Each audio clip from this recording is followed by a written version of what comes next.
কবিগুরু রবীন্দ্রনাথ ঠাকুরের নাগকুমারী। আমি যখন ছোট ছিলুম তখন ছোট। আমার ছুটির সঙ্গী ছিল ছবি আঁকার পটো। বাড়িটা তার ছিল বুঝি শঙ্খী নদীর মোড়ে। নাগকন্যা আস্ত ঘাটে শাঁখের নৌকো চড়ে। চাপার মতো আঙুল দিয়ে বেনির বাঁধন খুলে ঘন কালো চুলের গুচ্ছে কি ঢেউ দিত তুলে। রৌদ্র আলোয় ঝলক দিয়ে বিন্দু বাড়ির মতো মাটির পরে পড়তো ঝরে মুক্তা মানিক কত। নাগকেশরের তলায় বসে পদ্ম ফুলের কুঁড়ি, দূরের থেকে কে দিত তার পায়ের তলায় ছুরি। একদিন সেই নাগকুমারী বলে উঠল, কে ও?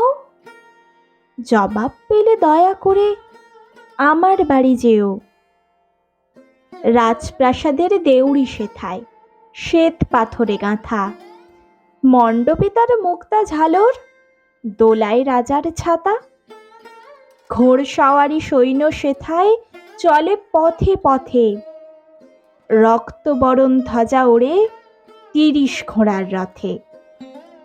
আমি থাকি মালঞ্চেতে, রাজবাগানের মালি, সেইখানেতে যুথির বনে সন্ধ্যা প্রদীপ জ্বালি।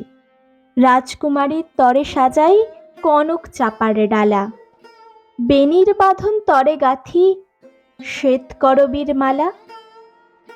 মাধবীতে ধরল কড়ি, আর হবে না দেরি, তুমি যদি এসো তবে ফুটবে তোমায় ঘেরি।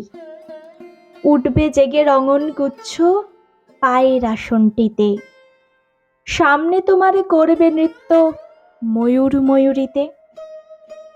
বনের পথে সারি সারি রজনীগন্ধায়, বাতাস দেবে আকুল করে ফাগুনি সন্ধ্যায়।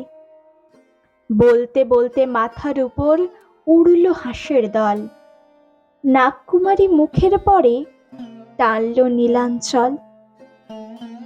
ধীরে ধীরে নদীর পরে নামল নীরব পায়ে, ছায়া হয়ে গেল কখন চাঁপা গাছের ছায়ে।